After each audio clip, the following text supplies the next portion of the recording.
Bonjour, bienvenue sur CryptoLé, j'espère que vous allez bien aujourd'hui. Alors sans tarder comme d'habitude, on va aller voir le prix du XRP qui est à 95 centimes, 84. Présentement, on a eu un très bon cru aujourd'hui, c'est en train de remonter tranquillement. Il n'y a rien de sûr, hein? Jamais, on ne peut pas savoir, mais présentement, 52 perdants contre 10 gagnants. La crypto est encore dans le rouge, à ce qu'on peut voir. Beaucoup de transactions. Ici, on est samedi soir, 9h12, heure de l'Est. Sur CoinGecko, on peut voir que les marchés sont neutres avec 1,6 trilliard de dollars. XRP en 7e position, en baissant sur 35% en 7 jours. Ce qui est quand même beaucoup, hein, pour ceux qui sont dans la crypto. On a eu une très mauvaise semaine sur les 7 jours, hein, 35,5%. Ça fait mal au portefeuille. Mais on n'est pas les seuls. Regardez Binance Coin, moins 44%. Alors, soyez sûr d'une chose, c'est que plus tard, avec la patience, tout va bien aller et que ça va remonter comme avant. Analyse weekly XRP USD, on voit que ça a été chercher la liquidité ici que j'avais mis. Ensuite, prochain objectif pourrait être 42 centimes, qui est pas impossible, mais qui va être aussi quand même pas si facile de se rendre jusque-là. Je dis pas que ça va aller jusqu'à 42 centimes, mais ça sera le prochain objectif sur le long terme weekly. En date du 22 mai, on peut voir ici l'indice de la peur et du greed. Là. Quand le greed, c'est que c'est dans le vert. 12. Alors, c'est vraiment extrême fear qu'on appelle. C'est-à-dire que les gens, présentement, sont sur la panique et se débarrassent de leur XRP.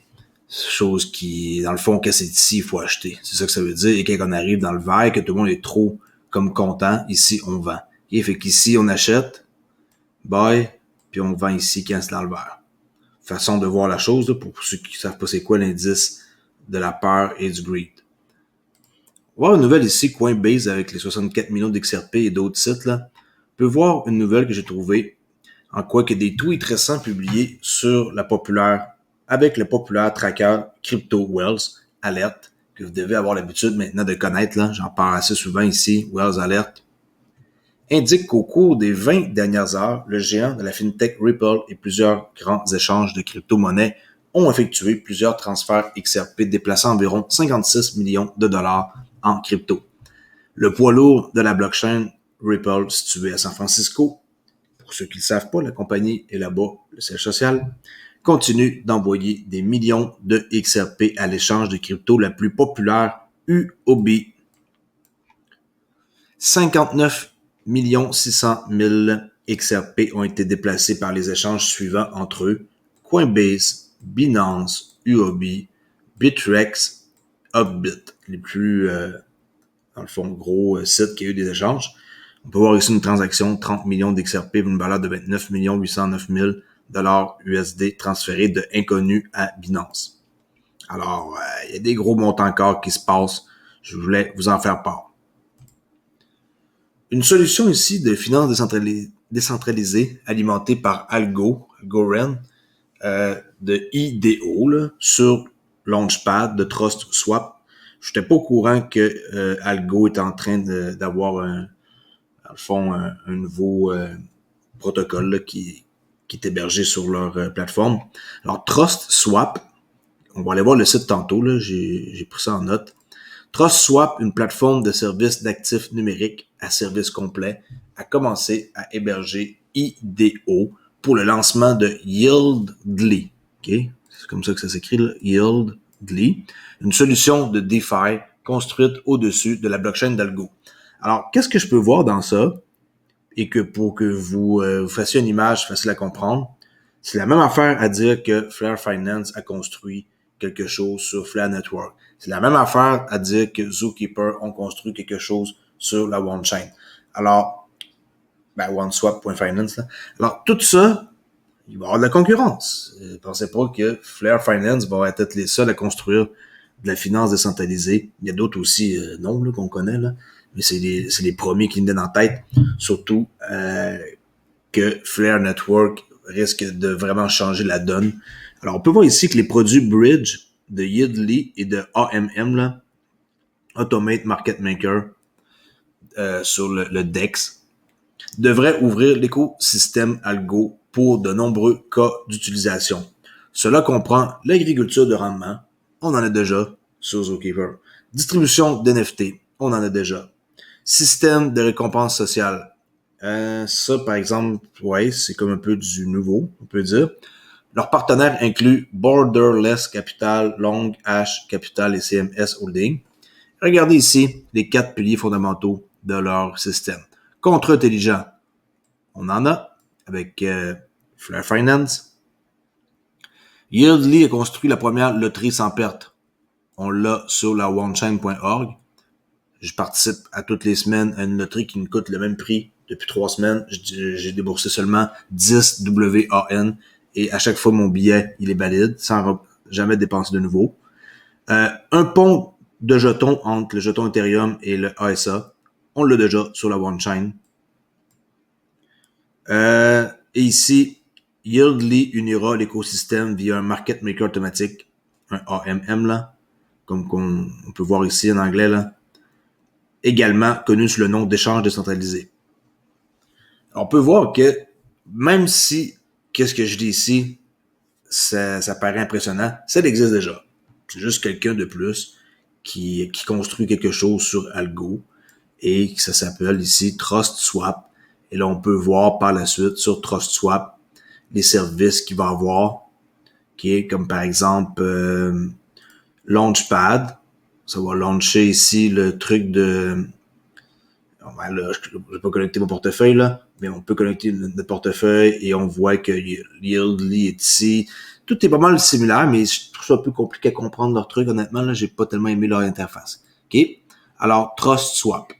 S'il y en a qui s'intéressent, il y a une vidéo aussi sur YouTube qui explique comment ça marche, là. J'ai pas écouté au complet, mais j'ai vu que c'est le même principe que d'autres endroits qui existent, puis qui, les autres aussi, ils s'en vont se prendre une part du marché, là.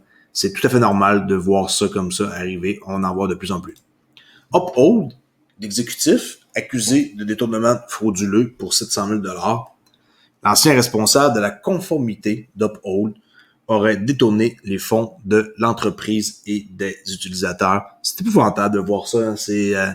Moi, je suis découragé de voir le nombre de personnes qui fraudent les gens, là. Il nie, par exemple, la réclamation, bien qu'un enquêteur privé affirme qu'il pourrait y en avoir plus. La plateforme de finances numérique Uphold, que j'adore, a licencié son directeur de la conformité, affirmant qu'il avait empoché des fonds d'entreprise et d'utilisateurs. Il s'appelle Samir Ismail, 39 ans, un pilier de la scène cryptographique au Royaume-Uni, avait mal acheminé des fonds d'entreprise et d'utilisateurs, totalisant 516 000 livres sterling ou 732 millions de dollars US qui ont tous été remplacés. Lui, il dit que catégoriquement en désaccord avec qu'est-ce qu'il dit, que c'est désordonné, puis que les allégations que Uphold reproche étaient directement en réponse à son dépôt d'une rupture du contrat. Bon, ok, facile à dire, un coup, il est accusé de vouloir t'en sortir en mentant, là. C'est typique, là. Ok, next. L'ancien secrétaire du Trésor américain Lawrence Summers a déclaré que Bitcoin pourrait devenir de l'or numérique.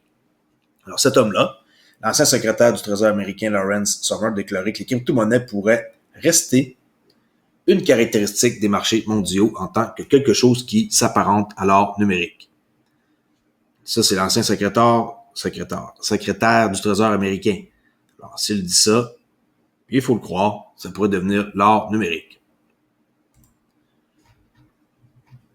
Très grosse nouvelle ici que j'ai trouvée, la Banque centrale européenne s'exprime sur les nouvelles formes de règlement interdevise RippleNet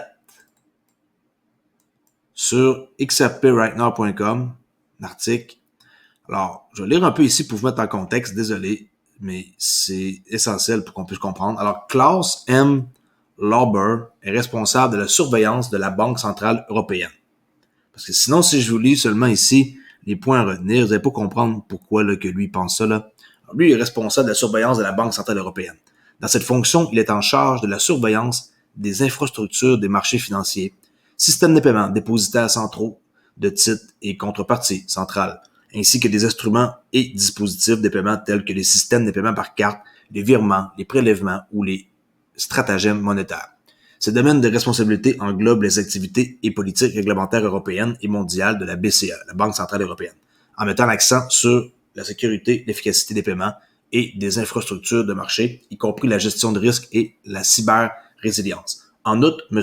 Lauber contribue au programme mondial des innovations fintech et numériques, préside le groupe du travail CPMI sur les monnaies numériques et co-préside le groupe de travail CPMI IOSCO, là, je ne connais pas c'est quoi exactement les termes, sur les innovations numériques qui examinent le développement pertinent. Alors, mardi le 18 mai, ça date de 4 jours, Klaus a présenté un document PDC intitulé « Paiement transfrontalier et surveillance coopérative ». Et regardez bien qu'est-ce que ça dit, les points à retenir. Nouvelle forme de règlement transfrontalier et interdevise. Checkez bien ça, vous allez capoter. Service de collectivité alternatif. Ripple Connect. Pour connecter les banques, là, ils ont créé un logiciel, vous savez, ils ont juste besoin de connecter. C'est très, très, très facile. C'est pas un truc qui demande là, que quelqu'un aille faire la job, là, l'installation. C'est très facile apparemment. Ils ont juste besoin de choisir certains paramètres selon leur activité. Réponse de Swift aussi avec GPI. Bon. Et l'autre truc qui me plaît beaucoup, l'utilisation de crypto-actifs comme monnaie relais.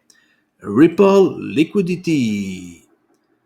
Hein? À quoi ça sert, vous pensez, le pool de liquidité quand pour les paiements transfrontaliers qui seraient disponibles, qui pourraient piger dedans avec la liquidité sur demande?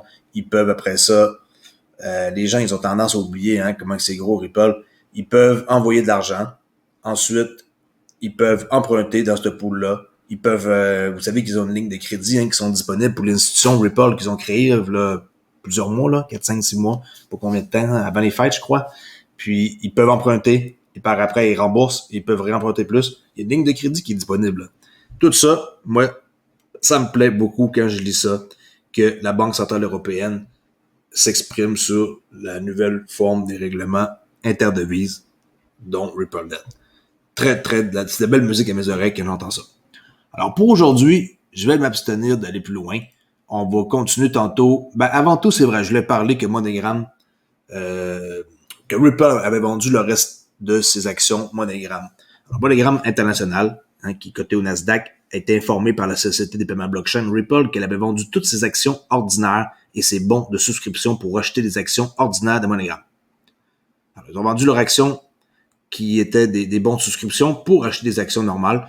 Elle n'a plus de participation dans la société et par conséquent, son droit de se nommer, de nommer un observateur au conseil d'administration là, a pris fin. On savait que Ashish Birla, le vice-président du directeur du développement des produits et d'entreprise chez Ripple, a démissionné dans ce rôle d'être quelqu'un qui participe comme observateur au conseil d'administration chez MoneyGram.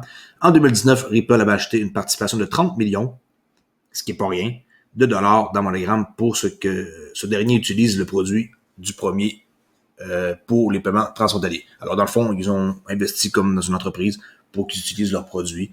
Et ils ont profité de quand même un bon moment. Jusqu'au temps qu'ils se retirent à cause de la SEC. Ils ont sûrement eu peur. Et le partenariat s'est terminé, comme qu'on sait, il y a quelques temps. Et eux, maintenant, MoneyGram se sont associés avec CoinMe pour Bitcoin. Drôle de move. Mais on sait que MoneyGram avec SBI au Japon sont reliés. SBI, le plus gros client de Ripple.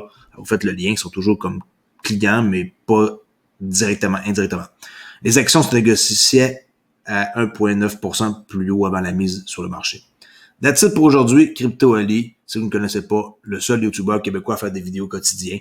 Alors venez me rejoindre, j'approche 5000 abonnés. Bientôt, je vais faire un tirage avec un live. Merci, au revoir.